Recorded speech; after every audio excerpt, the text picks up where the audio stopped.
Alrighty, Google. So we're on to matchup number 4. Matchup number 4 features Jake and Siebels. Jake and Siebels are great teams. Unfortunately, I think they both took L's this past week.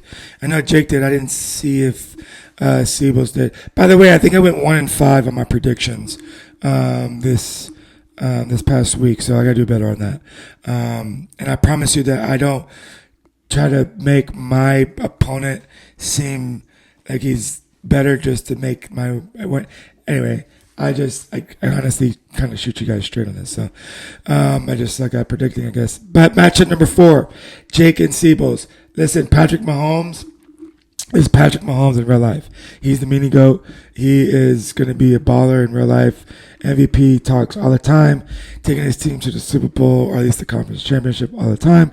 I get it. But for fantasy purposes, man, I don't know if he's falling off or it's just not coming up to the standard that he is capable of doing on fantasy purposes. So I don't know. Definitely something to look out for, Jake. Just not a huge fan of his in fantasy purposes. So hopefully he bounces back for you, brother. I really do. I tell you who's going to bounce back for you, though, for sure, is Amon-Ra, the Sun God, St. Brown. He's playing Tampa Bay this week. Like I said, our DBs are trash. I can go out there and probably start for them. So St. Brown is definitely going to get more than fucking 3 receptions this week. I don't know why they didn't give him more receptions last week.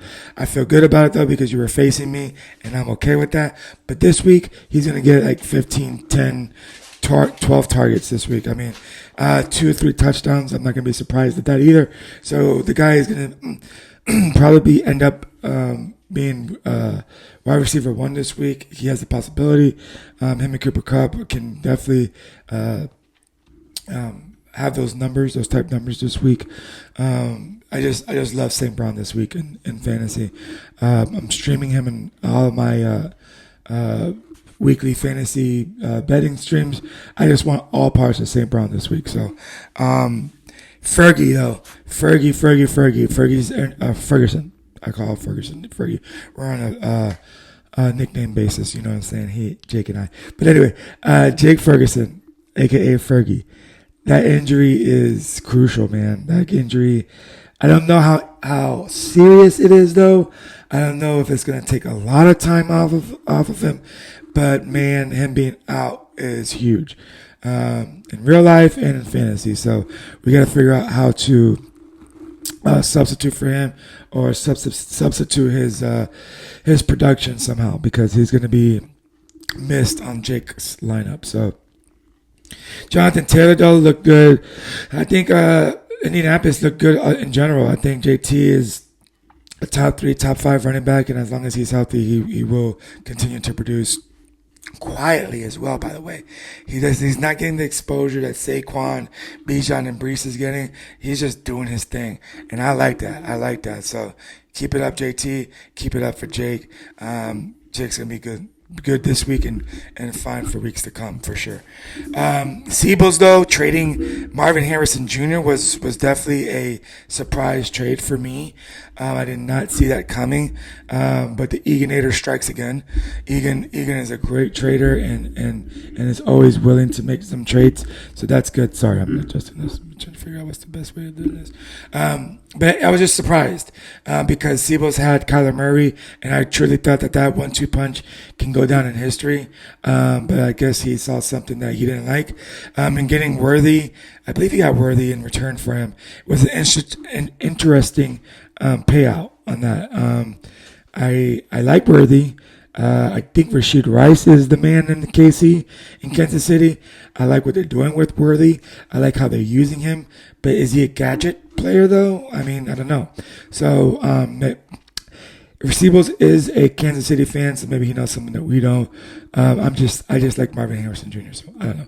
We'll see. A-Chain, though. A-Chain having an injury could be detrimental to the success of Siebels this week. I'm not worried about Siebels though. He's a great manager. He's a great fantasy owner. I'm sure he'll figure out a key piece to substitute or do a last minute fill in for A-Chain. So I'm not too worried about that. AJ Brown is AJ Brown. He will always ball out. I do have little bits of worries for him, being that I see Philly going more in a running style, but I don't think they're going to take away that much for AJ Brown. AJ Brown is just too fucking good. So they play Monday Night Football this week. I think they play Atlanta. Going to be a good matchup. So it's going to be interesting to see AJ Brown perform this week. Kyler Murray, I think, is going to be great, and then Kenneth Walker III is going to produce this week as well. So it's going to be a great matchup. It's going to be a nail biter too, I think.